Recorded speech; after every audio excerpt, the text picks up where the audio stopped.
Now, we all know that narcissistic rage can tell you a lot about the character of the person that you're dealing with.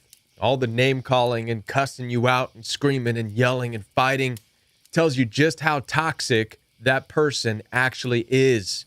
Tells you how immature and unstable they are. But what we typically don't talk about is what that narcissistic rage says about you and your character. And yes, the narcissistic rage that you've experienced has some things to say about you, and it's not what you think. My name is Kevin, and this is The Royal We.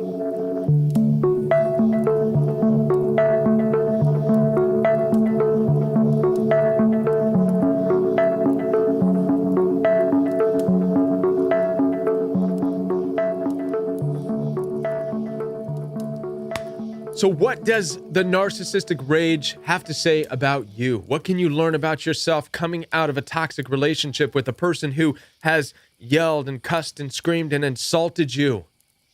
Well, let's talk about the insults. Because you've come out of the toxic situation feeling inferior.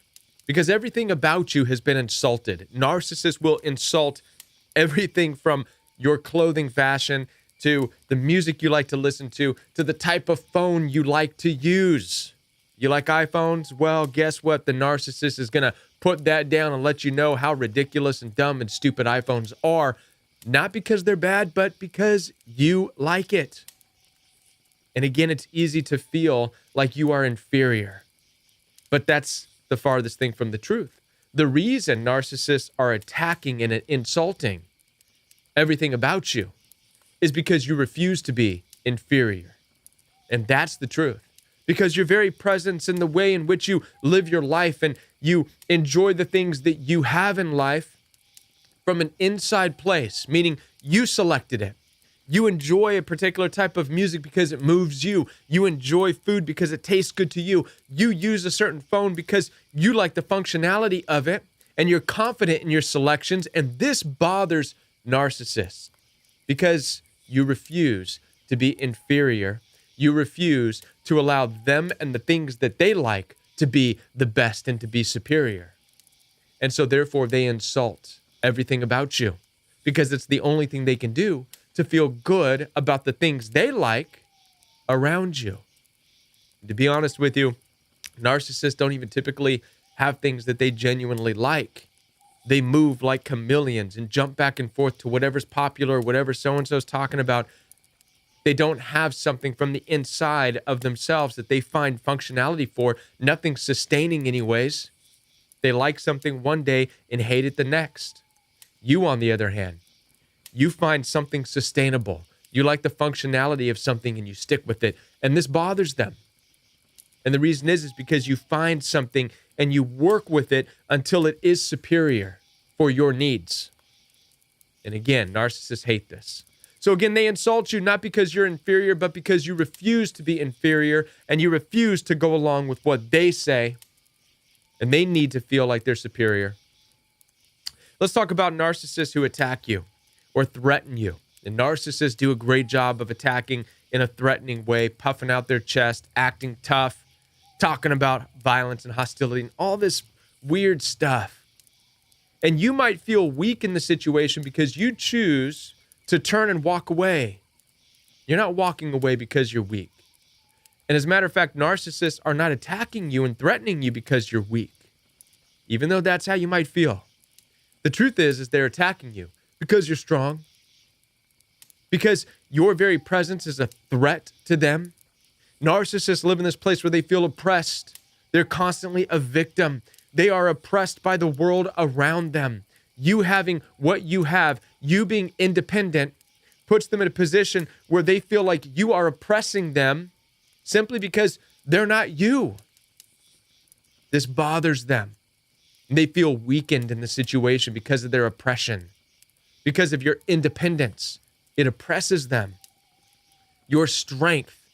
And believe me, there is strength in independence. If you are an independent person, you are strong because you don't need to fit in.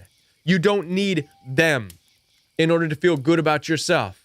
You don't need a connection with the toxic people, though they make it seem like you need them in your life, you don't, and they know it.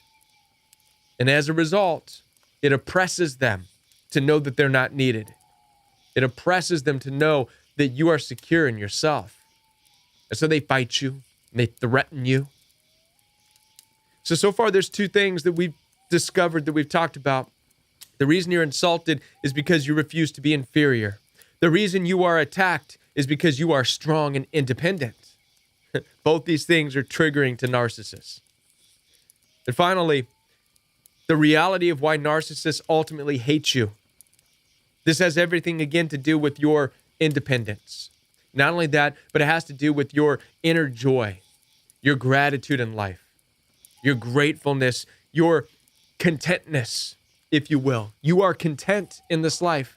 You're grateful for who you are. You're grateful for the connections that you have. These are things that narcissists typically do not have. They don't experience these things. They don't have this inner joy. Their joy is only experienced by the people they surround themselves with, who either worship them or idolize them. This is why they constantly need to be fed that supply. They need that fuel, because that is what makes them feel good. Without that, they wither away and die.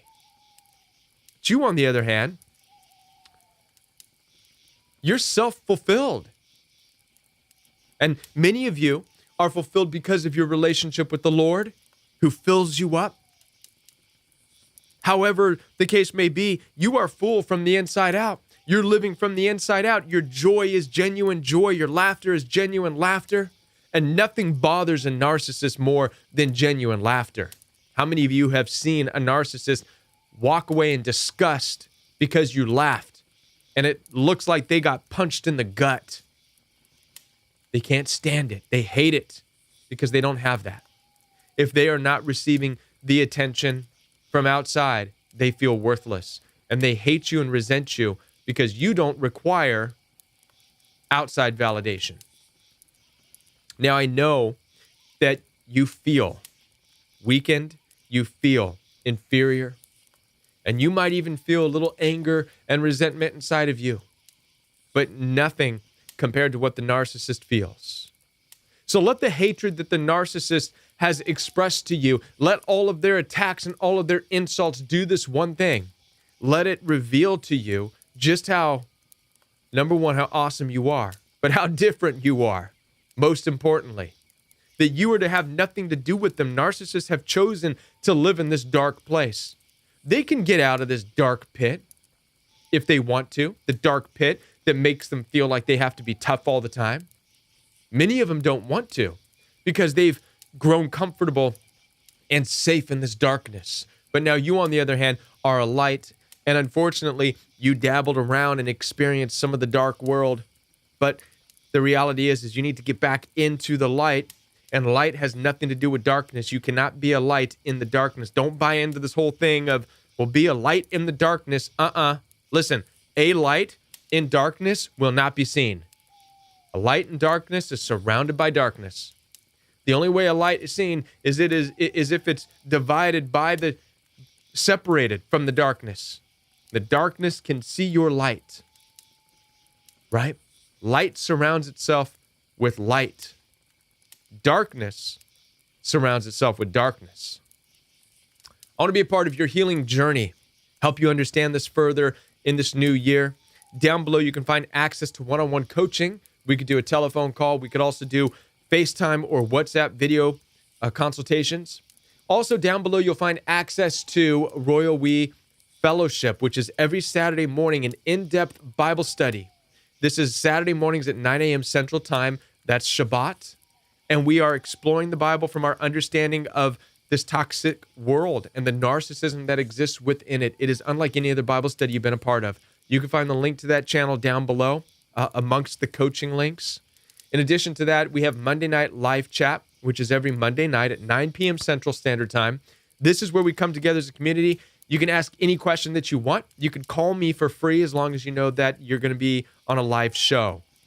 And again, I look forward to making more videos, and I will be back right here on the Royal We. Be sure to like, subscribe, and all that stuff as well. And I'll be back.